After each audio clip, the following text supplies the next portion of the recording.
In chapters 9 and 10, we have the second speech of Job.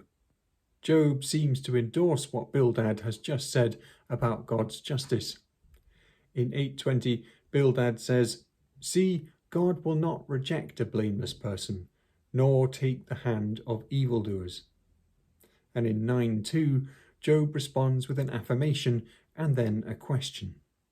"Indeed, I know that this is so. But how can a mortal be just before God?"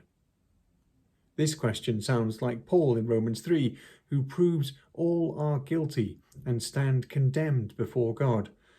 And there are other verses in this speech which sound like this too. But Job isn't talking about that. In fact, Job clings to his uprightness, his innocence. His deepest desire, as we see most clearly in this speech, is not to be healed nor have everything restored. It is to be vindicated. The speech, therefore, revolves around the impossibility of his situation. Even if Job is righteous and has done nothing to deserve this brutal calamity, how will he ever prove it? Can he take God to court? Who will preside over the case? Who will mediate? And how can he, a mere man, prevail in argument with the immortal one, the Creator? As he continues in verses 3 to 4, if one wished to contend with him, one could not answer him once in 1,000. He is wise in heart and mighty in strength. Who has resisted him and succeeded? What Job is imagining is a legal setting where the plaintiff and the defendant ask each other questions and cross-examine each other until one fails to be able to sustain his own case and respond to questions.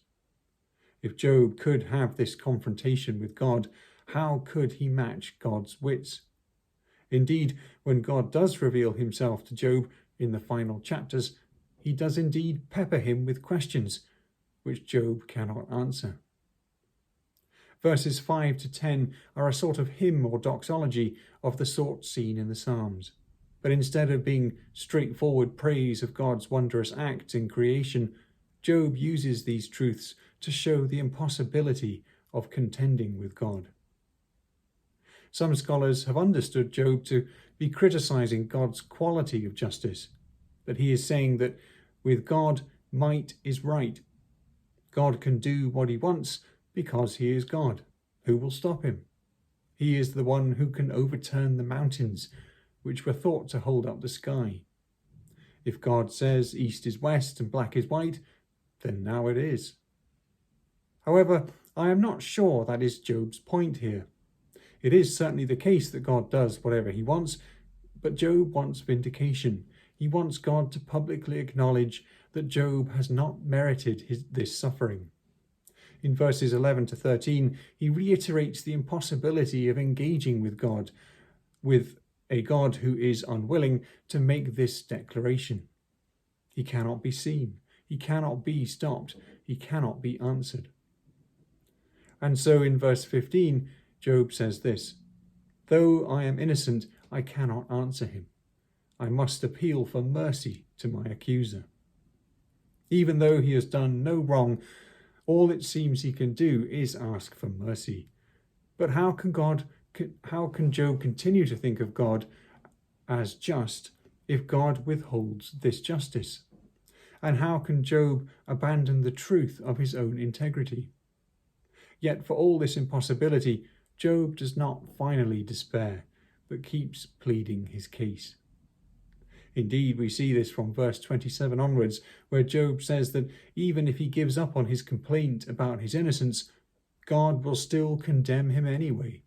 So there is no reason to give up on the truth. God has, for some inscrutable reason, fixed his hostility on Job.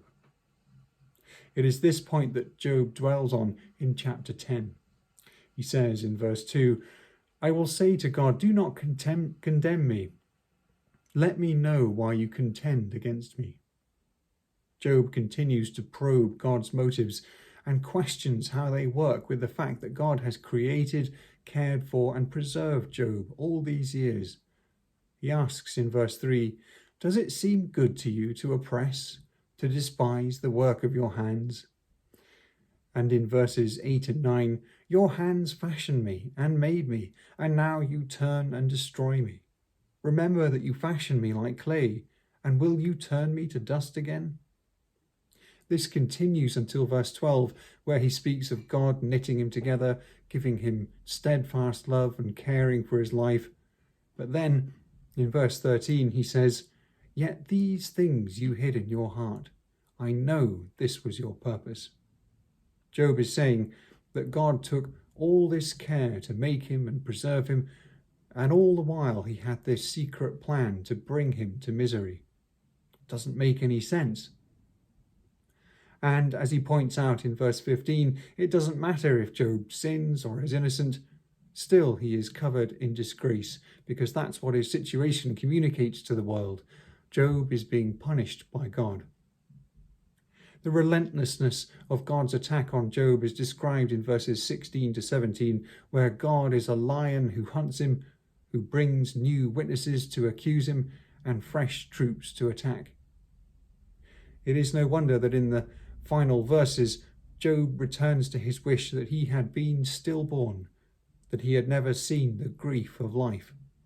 He asks, perhaps feebly in verse 20, that God leave him alone, that he might find a little comfort before he finally goes to the gloom of Sheol.